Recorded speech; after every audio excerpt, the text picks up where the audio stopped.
I knew the moment I handed her the keys that everything had changed.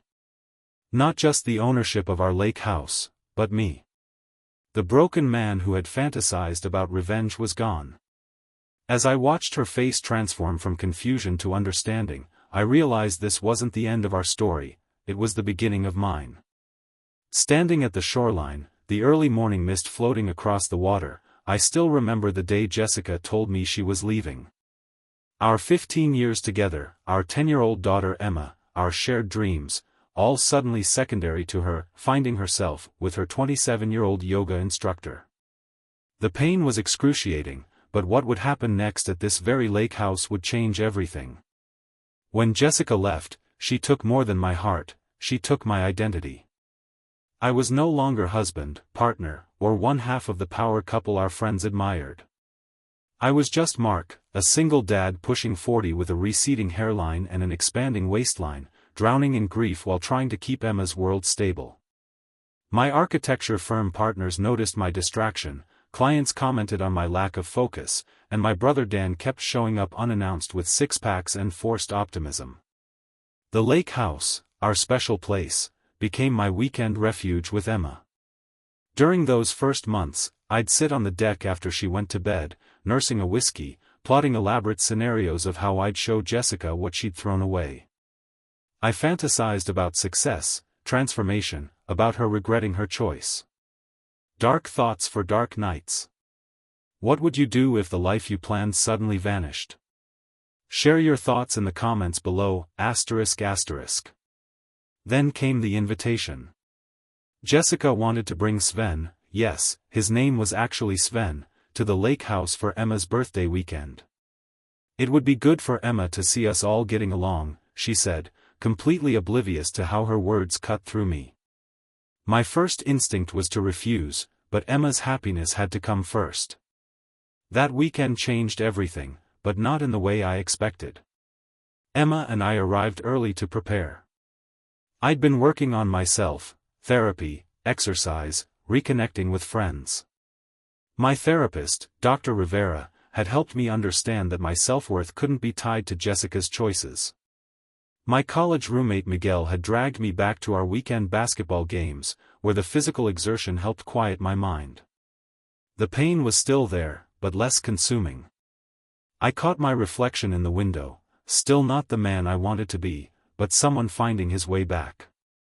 When Jessica's car pulled up, I steeled myself. She stepped out, her long blonde hair catching the sunlight, looking as beautiful as ever in her casual elegance. The corporate lawyer power suits replaced by flowing bohemian dresses since she'd left her law firm to explore her creative side with pottery. Then Sven unfolded from the passenger seat, tall, tanned, with the kind of effortless confidence I'd always lacked. Swedish accent, former Olympic hopeful in swimming, and perpetually smiling as if life had never dealt him a serious blow. My stomach clenched. But it was what happened next that would set in motion the events that would lead to the most important decision of my life. Emma ran to them both, hugging Jessica, then shyly offering her hand to Sven. He knelt to her level instead, complimenting her sneakers and asking about the book tucked under her arm, the fantasy series my shy, brilliant daughter devoured at twice the rate of her classmates. My daughter's face lit up, and I felt a stab of something unexpected, not jealousy, but relief. He was kind to her. If you're finding this story meaningful, give it a like and subscribe to see how it unfolds. The weekend progressed with awkward politeness. We orbited each other carefully, all focused on Emma. My daughter, with her mother's golden hair but my serious brown eyes, had developed a protective wall around herself since the divorce. She'd gone from outgoing to watchful, her teacher Mrs. Chen had noticed it too. But here at the lake, splashing in the water and roasting marshmallows, glimpses of her carefree self emerged. On Saturday afternoon, I was grilling when Sven approached. He moved with the fluid grace of a lifetime athlete, something that once would have triggered my deepest insecurities. "Need any help?" he asked, offering me a beer. I wanted to dislike him. Wanted to find him shallow or pretentious. But as we stood side by side at the grill, talking about everything and nothing, I realized he was just a guy, a decent one who had fallen for my ex-wife but held no malice toward me. He spoke about his childhood in Stockholm, his injury that ended his swimming career, how he'd found peace in yoga. Not the superficial instructor I'd imagined, but someone who had faced his own disappointments. She feels guilty, you know, he said suddenly. About how things ended. That doesn't help much, I replied, flipping a burger with unnecessary force. No, I suppose it doesn't. He looked out at the water where Jessica and Emma were skipping stones. But I wanted you to know she doesn't take any of this lightly. She cries sometimes, about hurting you. That night, after Emma's birthday celebration, I couldn't sleep. My daughter's godmother Layla had sent a video message from her Peace Corps assignment in Kenya, making Emma sob with happiness. It was a reminder of the extended family we'd built, now fractured by our new reality. I wandered down to the dock, surprised to find Jessica already there, her feet dangling in the water. Couldn't sleep either, she asked, patting the wood beside her. I sat, keeping distance between us. The moon painted a silver path across the lake. I've been thinking about selling the lake house, I said, the words surprising me as they came out. It's too big for just Emma and me on weekends. Jessica turned to me, moonlight catching on her perfect features, the small scar above her eyebrow from our college days barely visible. We'd been so young then, so certain of our future. But you love this place. Your grandfather built it. You taught Emma to swim off this dock. I loved our life, I corrected her. But that's gone now. Mark, her voice cracked. I never wanted to hurt you. I just couldn't pretend anymore. I felt like I was disappearing into our life, following the script we wrote in our 20s without questioning it. But you did hurt me, I said. The words hung between us, not accusatory but honest. And now I need to decide what happens next. What I decided to do next would shock everyone, including myself. The following morning, I watched Emma, Jessica, and Sven playing a board game on the deck, their laughter carrying across the water. My mother called, her usual Sunday check-in filled with thinly veiled criticisms of Jessica and concern for how I was managing as a bachelor again. I didn't tell her I was watching my ex-wife with her new boyfriend, knowing she wouldn't understand the strange peace I was beginning to feel. Something settled in me, an acceptance I hadn't expected. That night, after they left, Emma asleep upstairs, I made a call to a real estate agent I knew. But not for the reason I initially thought. This journey is far from over. If you're connecting with this story, subscribe now to see how it ends. 2 weeks later, I met Claire. She wasn't what I expected when I called about property values. She arrived at the lake house with a portfolio and practical shoes, her curly auburn hair pulled back, eyes sharp and assessing as she walked the property. No nonsense, professional, focused. A small scar on her chin, evidence of what she later told me was a childhood tree-climbing incident. Claire wasn't conventionally beautiful like Jessica, she was striking, with laugh lines around her eyes and a confidence that came from experience rather than validation. You're underestimating its value, she said bluntly, pointing out features I'd taken for granted. The original woodwork alone from the 1930s, you can't replicate that. But are you sure you want to sell? This place is special. Something about her directness, her complete lack of pretense, made me smile for the first time in months. I'm not sure about anything anymore. Claire glanced at me, her expression softening. Divorce? I nodded. Been there, she said simply. Twice, actually. It gets better. My first ex and I actually had dinner last month when our son graduated college. My second, well, that's still a work in progress. She spoke of her life's complications without shame or bitterness, just facts to be acknowledged. Over the next few weeks, Claire helped me explore options. We talked about renovations, renting, possibilities I hadn't considered. Our meetings evolved from professional to friendly, her practical perspective balancing my emotional attachment to the property. I learned she'd put herself through real estate school after her first divorce, built her business while raising her son alone, and survived breast cancer 5 years ago, the experience that led to her signature short hairstyle that she'd kept even after her hair grew back. "You don't actually want to sell," she said one evening as we sat on the dock, watching the sunset. "You want to move on." "Not the same thing." I turned to study her profile, struck by how comfortable I felt in her presence. No pressure, no expectations, just authentic conversation. "When did you get so wise?" She laughed, the sound carrying across the water. "Around my second divorce. Third time's the charm, they say, though I've given up looking." "Maybe you're not looking in the right places," I said, surprising myself with the flirtation in my voice. Claire raised an eyebrow, a smile playing at her lips. "Maybe not." Emma liked Claire immediately when they met, approved of her practical approach to life, her lack of artifice, the way she spoke to Emma like a person, not a child. My daughter, who had become so guarded since the divorce, opened up to Claire about her struggles with her new math teacher Mr. Phillips and her fears about starting middle school next year.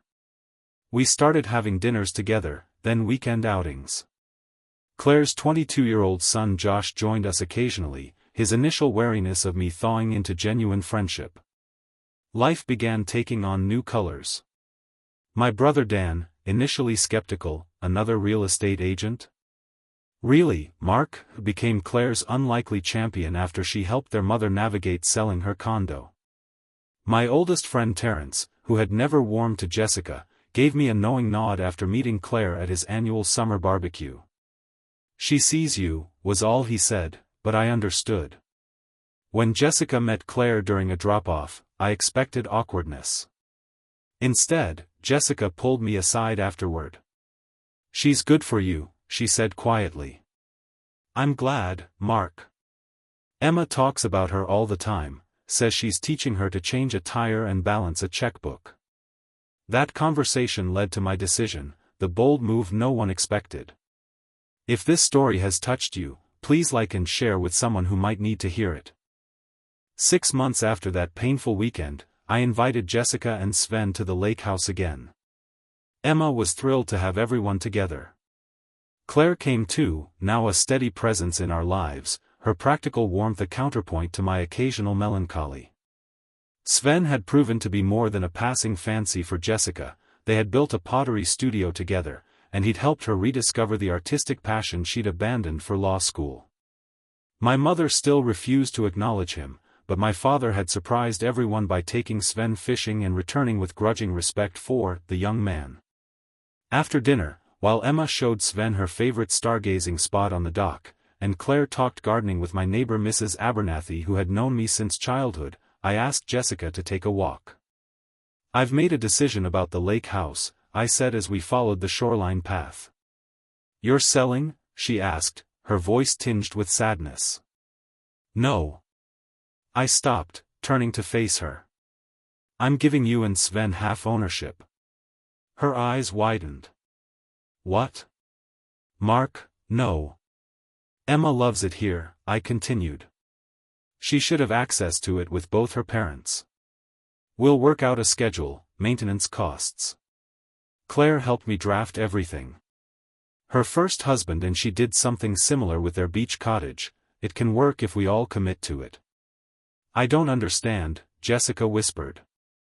"After everything, the things I said when I left, how much I hurt you. I'm not doing this for you," I explained. "Or even for Emma, not entirely. I'm doing it for me. I don't want to be the person who holds on to anger until it defines him. I don't want revenge or resentment. I want peace." I reached into my pocket and pulled out a set of keys. The lake house was always about family for me. Our family looks different now, but it's still Emma's family. This place should reflect that. Jessica's eyes filled with tears as she took the keys. "I don't deserve this kindness from you." "It's not about deserving," I said. "It's about choosing who I want to be."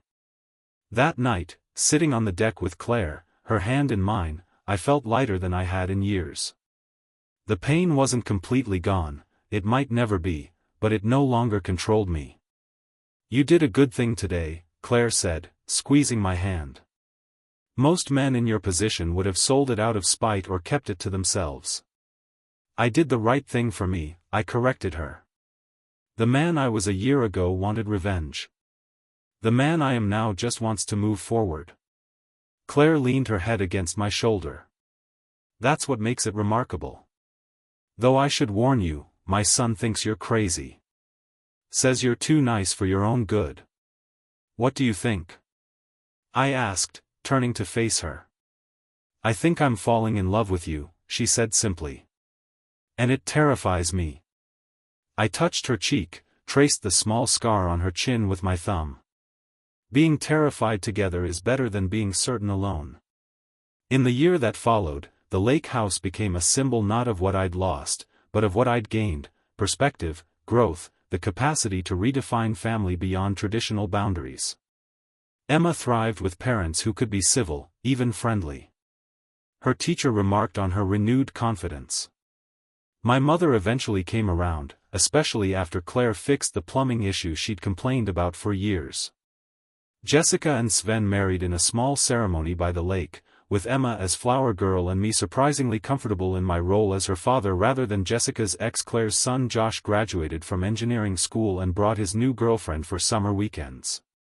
Claire and I built something neither of us expected to find again, a relationship based not on romantic illusions but on mutual respect, shared humor, and the wisdom that comes from having your heart broken and surviving it.